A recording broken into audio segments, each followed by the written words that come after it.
Sa kanyang opening statement, hinamon ni Chief Justice Renato Corona ang mga nag-aakusa sa kanya na pumirma rin ng waiver tulad ng ginawa niya para mabuksan daw sa publiko ang kani-kanilang dollar account. Nanindigan din siyang hindi siya nagnakaw sa gobyerno sa may banat sa Administrasyong Aquino. Saksi si Joseph Moro. Sa kanyang pagsalang sa witness stand sa sariling paglilitis, pumirma sa isang waiver si Chief Justice Renato Corona. Maaari na raw ungkatin ang kanyang mga bank accounts, gayon din ang kanyang mga ari-arian at SALN simula 2002. I have here with me a waiver which I will sign right now.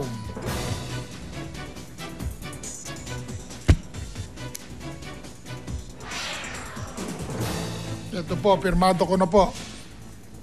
I, Renato C. Corona, hereby waive my right of confidentiality and secret any and all bank documents pertaining to all peso and foreign currency accounts under my name. I hereby authorize the Bureau of Internal Revenue, the Anti-Money Laundering Council, the Securities and Exchange Commission, and the Land Registration Authority to disclose to the public any and all information that may show my assets, liabilities, net worth, business interests, and financial connections, to include those of my spouse. Pero ang waiver ni Corona may kondisyon. I am humbly asking all 188 complainants from the House of Representatives, led by the congressmen in the prosecution panel and Senator Franklin Drilon, to join me in a moment of truth as a gesture of transparency and reconciliation with the Filipino people and to one another. I am asking them to sign these blank forms and to join me sapagkat hiling po ito ng bayan. Let us face the people together. Pinirmahan niya ang waiver pagkatapos pabulaanan sa pamamagitan din ng isang PowerPoint presentation ang ibinulgar ni Ombudsman Conchita Carpio Morales sa pagdinig nung nakaraang linggo na mayroong $82 account si Corona. Ombudsman Morales, nung ikaw ay tumistigo, tinanong ka kung magkano ang balanse ng mga accounts ko. Ang sabi mo, hindi mo alam. Alam kong alam mo. Ayaw mo lang sabihin sapagkat mapapabulaanan ang sinabi mong meron akong 10 to 12 million US dollars. Sa mga account na sinabi ni Morales ayon kay Corona, 4 lamang daw ang mga dollar account at hindi niya ito isinama sa Statement of Assets and Liabilities and Net Worth niya alinsunod sa confidentiality provision ng Foreign Currency Deposits Act. It is a common view that Republic Act 6713 does not amend the secrecy of foreign currency deposits. In fact, there is no jurisprudence or ruling on the matter. On the contrary, Supreme Court decisions confirm that the secrecy afforded by Republic Act 6426 is absolute. Certainly, I should not and cannot be penalized for abiding and relying on the letter of the law. The inaccuracies in my SALN do not constitute an impeachable offense. Not every omission, not every inaccuracy is an impeachable offense. Ang ilang cash asset naman sa peso account di na idineklara ni Corona sa SALN dahil nakapaloob daw ang mga ito sa mga commingled account na pag-aari ng Basa Guidote Enterprises Incorporated, kumpanya ng pamilya ng kanyang asawang si Cristina. Sa kanya ring opening statement, iginiit ni Corona na huwad umano ang ebidensya laban sa kanya, ebidensyang iniluwal umano ng aniyay makinarya ng administrasyon laban sa kanya. Kung talagang malakas yung inyong kaso na isinampa sa akin, bakit kayo kailangan mag-imbento ng ebidensya? Sagutin po ninyo yan sa taong bayan. Bakit kailangan mag-black propaganda?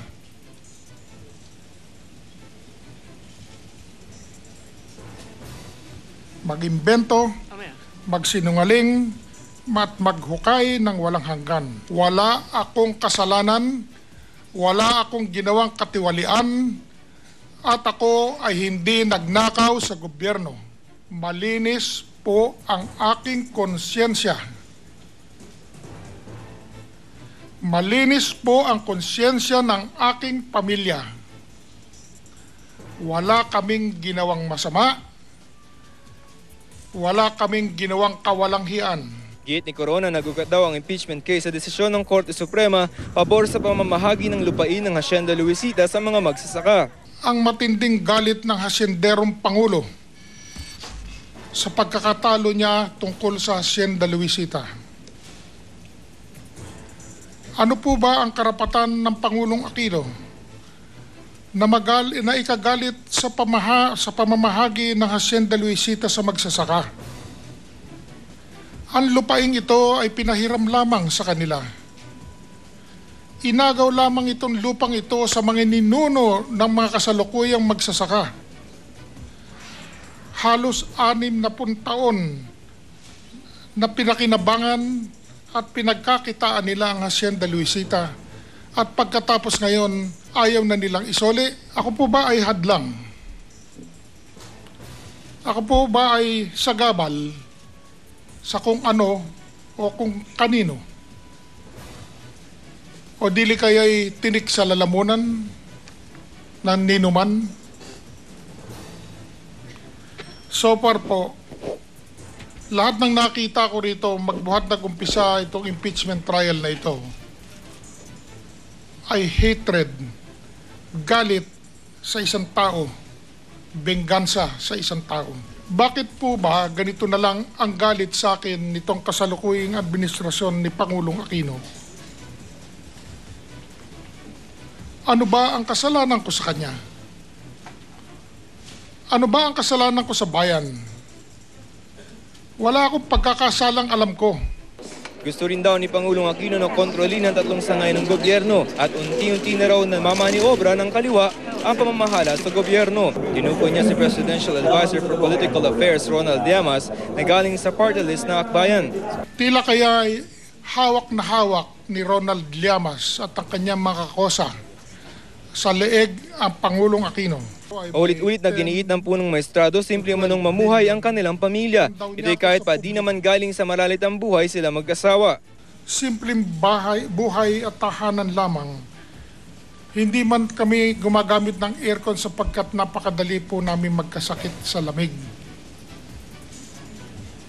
Simpleng pagkain lamang ang kinakain namin sa bahay.